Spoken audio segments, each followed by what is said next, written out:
everyone, and welcome to Session 3 of the Global Black Feminist Reading Circle.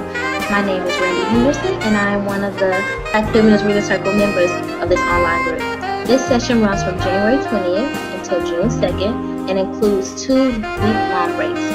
Our democratically selected reading material is Harriet A. Washington's book, Medical Apartheid, The Dark History of Medical Experimentation on Black Americans from Colonial Times to the Present.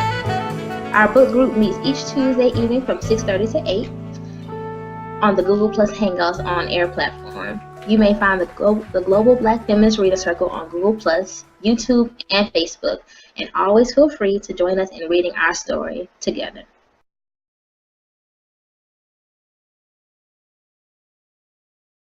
Good evening, everyone, and welcome to the Global Black Feminist Reading Circle.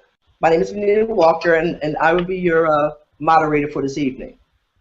We will summarize and discuss Chapter 6 of The Medical Apartheid by Harriet A. Washington, The Dark History of Medical Experimentation on Black Americans from Colonial Times to Present. But first, we'll let everyone introduce themselves.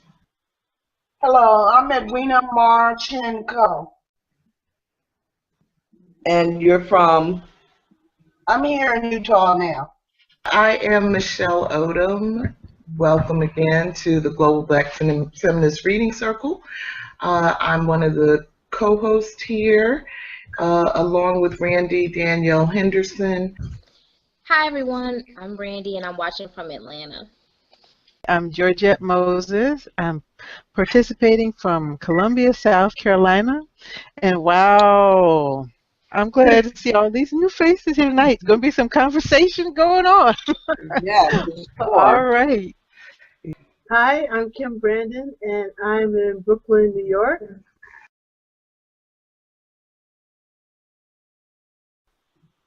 Hi guys, this is Dawn. Hi, Dawn. Bringing you greetings from Columbia, South Carolina. Hello, George. Hello, Georgia homegirl. As the Civil War approached, the South's stronghold of slavery was weakening. The North's industrialized economy was no longer dependent on the South for cheap labor, and the rest of the nation grew tired of the political power the 3/5 clause afforded the South. Internationally, the medical rationale for slavery was viewed as ignorant and self-serving. Pro-slavery Southerners attempted once again to justify the institution of slavery as domestic and international opposition to slavery mounted. In 1840, for the first time, the, quote, insane and idiots, unquote, as they were known in the 19th century, but now as the mentally ill and the intellectually challenged were included in the U.S. Census. The results revealed that free blacks suffered higher mental illness than enslaved blacks. Thus, the cause of free blacks' mental illness was freedom. Thank you, Kim.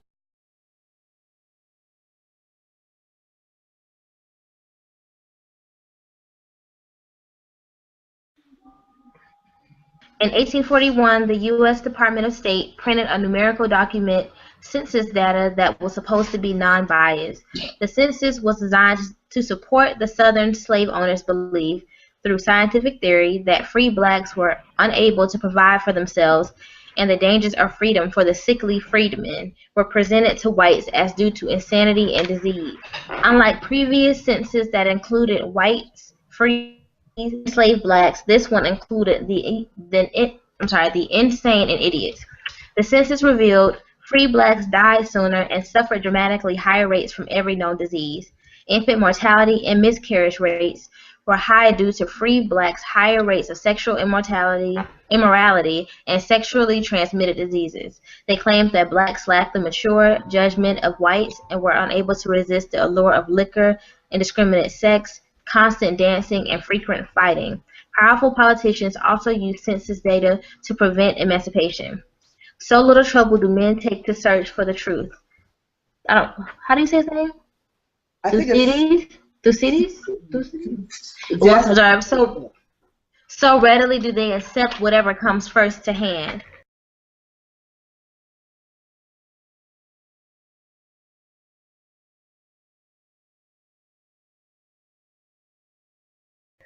Question number 3. Are we guilty, Black folks, of accepting blind truths pertaining to the state of our mental health, physical health, and the overall state of our well-being?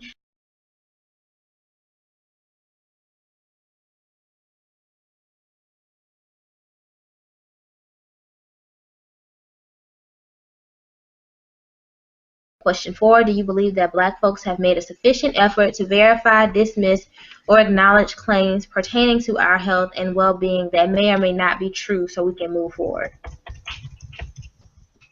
No. Let me answer the last part. No. There is not enough effort put into mental health, period. And then just so much of who we were was taken from us that we're still trying to find out who we are, much less our own mental fitness. So, and because we're so busy trying to assimilate and emulate the oppressor, that we're making ourselves sick daily. Yeah. Well, does anyone else have any thoughts on questions 3 and 4?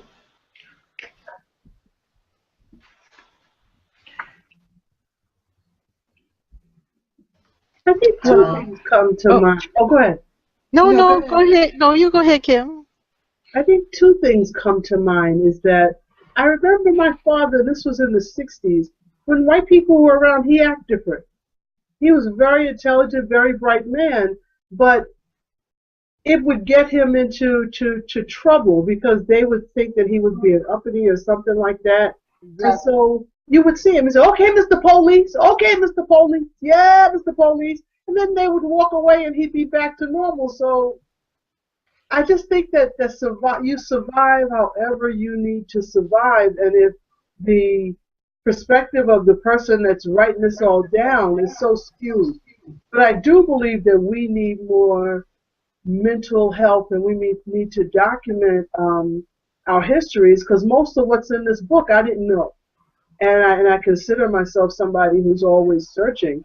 But a lot of the medical apartheid, I had absolutely no idea. So, and then the other thing about us dancing too much. Well, I was reading that, Kim, and I said, well, hold up. The Lord liquor, well, starting they right now. It's constant dancing and frequent fighting. Well, we'll leave that one alone.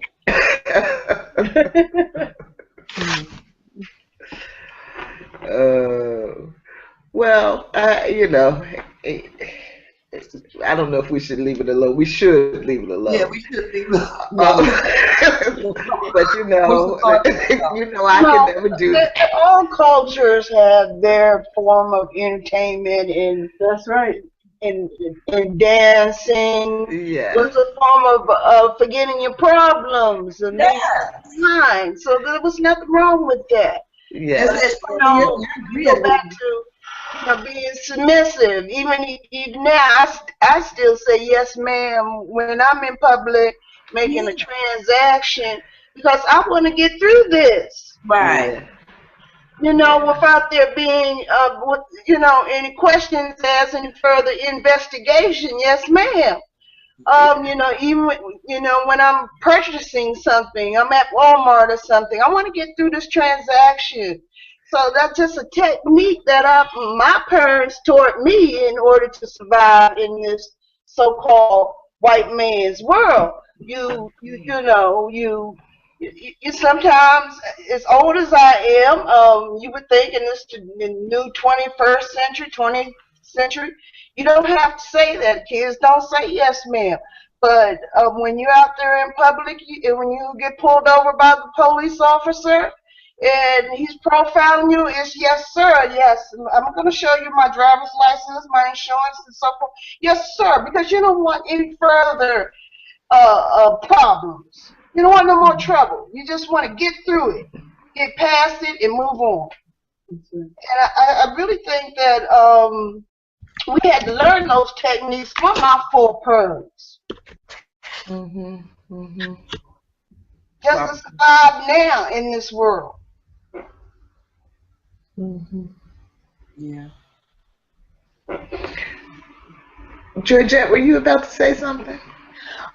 Oh, wow. Well, I was going to say that I'm not sure if we're guilty of accepting the blind truths, because when we do have our truth seekers that shine a light on issues, what comes of the revelation of the information?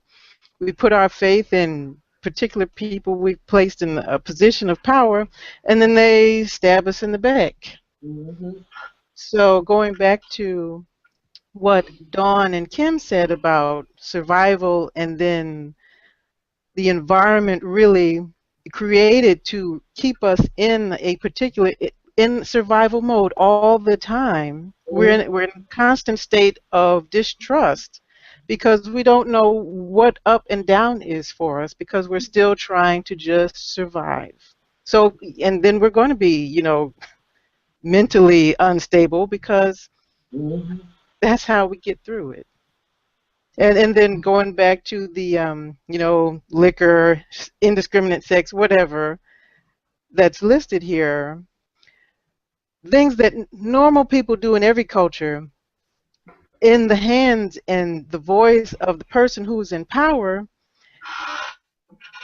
is misconstrued and then regurgitated as, you know, it's demonized. And then if we pick it up and ingest it and internalize it, well, now we're speaking with the voice of the oppressor about ourselves. That's right. So we've got to, you know, so we're looking at media and it's constantly blaring over our young people and over ourselves. And as long as we continue to absorb that, then we're going to make everything they say true. And there has to be some way to stop doing that. Yeah, I agree, Georgette. I think it's really important that we learn as individuals to tune out the judgments that other people have of us. You know, even in our individual personal lives. I know in my experience, certainly, people always have something to think, something to say about who I am. And 99.999% of the time, in my opinion, they're wrong, because they don't have the time, they don't have the ability, they don't have the interest in actually getting to know me, and yet none of that stops them from having an opinion. So I've had to learn that your opinions about me just don't matter. But I'm thinking, Georgette, about when we were young women and rap music was coming on to the scene, and you know, it was okay in the beginning, and then soon thereafter we started hearing these really awful depictions of black women. I got turned off to the music. Me too. Because I'm not interested in shaking my booty and hearing constant references to bitches and hoes. You know, that's not my ideal fun. So I just turned it off. I started listening to jazz. CD 101.9 was out back then. You remember that, Georgette? Yeah, I do.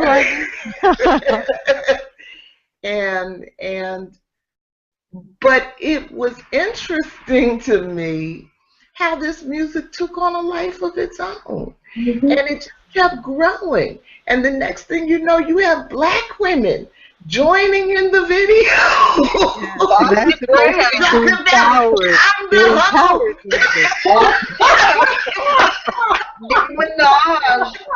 And it was like, what is going on here? You know, we're not supposed to accept judgments of other people. People can say what they want to say, but we don't have to own it. We don't have to prove it. We don't have to be it. We, you know, somehow, some way, we've got to learn how to stay true to ourselves. We've got to learn how to define ourselves in the first place, and then stay true to that. Yes. Michelle, did you say I'm the hoe? Yeah. I'm gonna have to edit that part out. That could be taken out of context. There was a little dance that went with it. I think I'm gonna check some of them old videos. Make sure we got that of it. Oh Lord. Please edit that out. My comment. So, Okay, Michelle.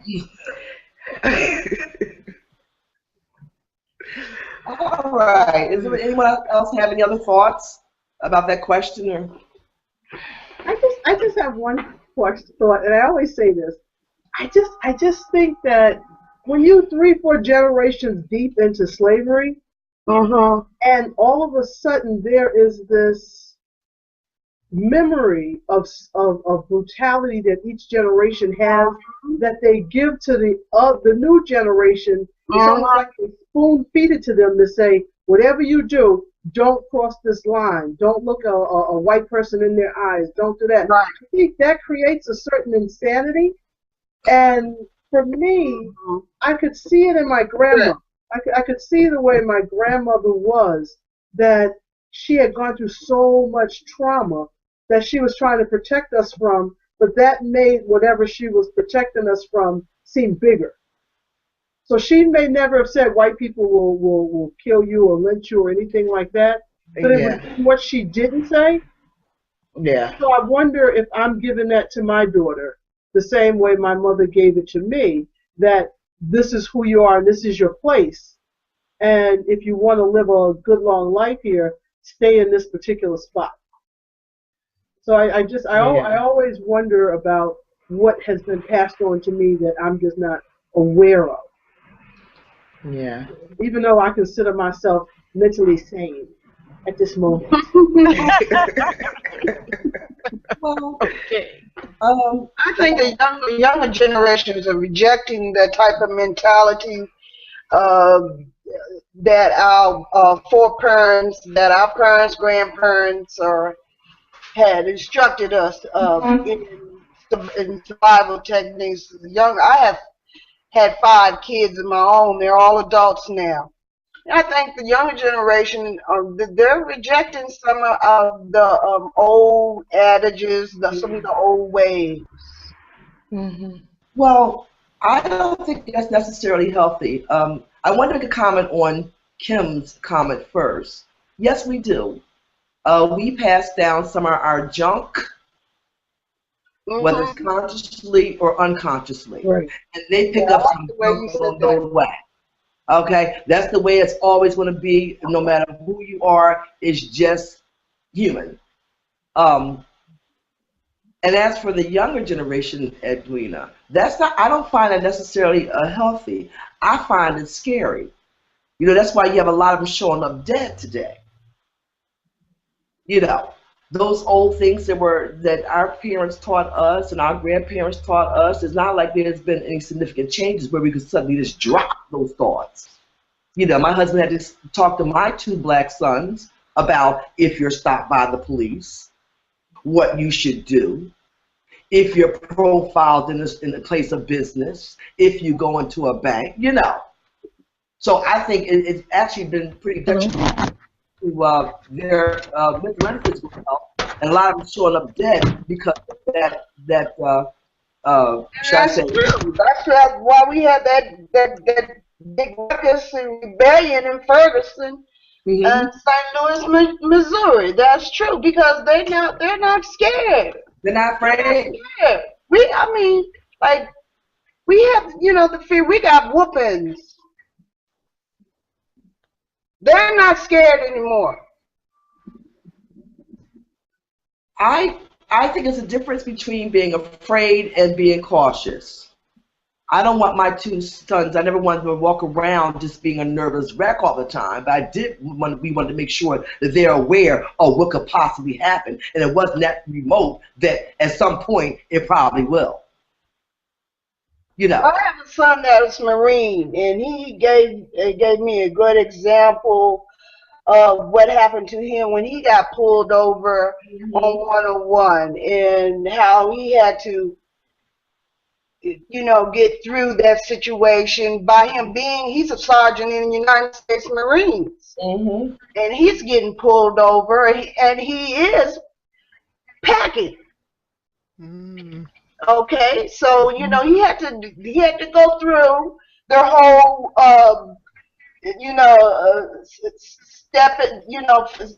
stepping and Fletcher. He had to go through the routine, so that he could move on. He said it didn't take him that long, but he had to go through that routine, smile and grin, show us all of his verification so he can get through. And then I have other sons, I said, to them that have gotten into trouble and so forth, they've learned the hard way. They had to learn the hard way how to get through, legal situations, profiling, especially profiling. Yeah. I see what you're saying.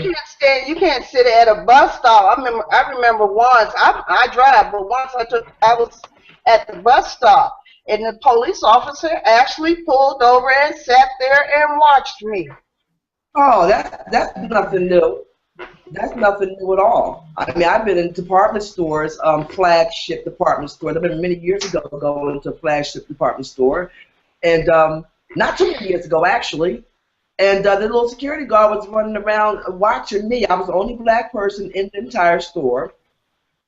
That happened to me, and I asked the young man, I asked him if he had anything else to do. Well, it's funny you said that, because the irony of the story was I actually saw a woman there. She had to be Caucasian. She had on a lynx coat, not a mink. She had on a lynx. She had on designer shoes, a fabulous bag, just got her nails done, and her hair had that swoop to the side. You're wearing the 80s. One side short and one side long. Oh, yeah. And I was standing looking at her put dress after dress after dress under her fur coat. Lord, he was running around looking at me, and I knew who he was because he was just like a little man. Yeah. Little tiny man. And I turned around and I asked him, I said, you gotta stop this because you're getting on my nerves. That's the first thing. No, really, I don't have patience for that. I said, well, if you want to do something, there's a lady right over there, that long lynx coat that she has on. She have at least 15, 20 of your dresses under her coat. That's where you should be. But see, the thing is that while he's watching me, they're taking the whole store. And I wasn't trying to take anything, nor would I ever in my life, because I'm not going down for a dress. You know what I'm saying? But it happens all the time, Edwina. It really does. You just got to, like I said, it's going to happen. It's just when. And you have to try to drink to get through it. Any other? Life. Yeah, it is, Edwina. It really is.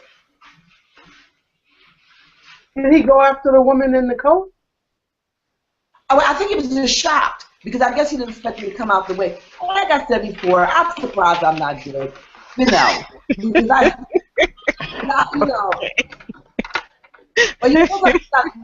But sometimes you're not in the mood for it. You're just not in the mood. I was in there looking for a semi-formal dress. First of all, if I couldn't afford a dress, I wouldn't be in the store. But, they automatically assume that a black woman, well, we can't afford a semi-formal in Lord & Taylor's. Oh, I got you. And I'll call the name. That's the first thing. So right away, he's walking around for me to take something. And I just told him, look, man, and you know, it's a little tiny man that's running around like a little Oompa or something. And oh, man, and I was not in the mood. You know, I'm trying to get this dress. I was working in corporate then. I had a lot of things to do. I had my child taken when I got home. I just want to get a T-length dress so I can get it tailored, bam. And I just wasn't in the mood. I don't know what he did because I just turned around and walked away from him. That told me he's getting on my nerves and get that lady over there. I just was not in the mood for him. But it happened before. It wasn't the first time. You know, it really wasn't the first time. But meanwhile, back at the ranch, that's the way it is. I'm still alive for a few more minutes. Randie, you're back.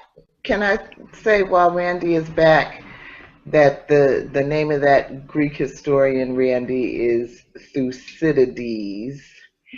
And I know that because I had to look it up and listen to the pronunciation. Oh, you went there? I love that. All right. I also had to look up Fin de Siècle. Yeah. Fin de Siècle, which is a part of the name of our chapter and means end of the century and the end of an era, start of an era. Yeah. So. Oh, 2 points from Michelle.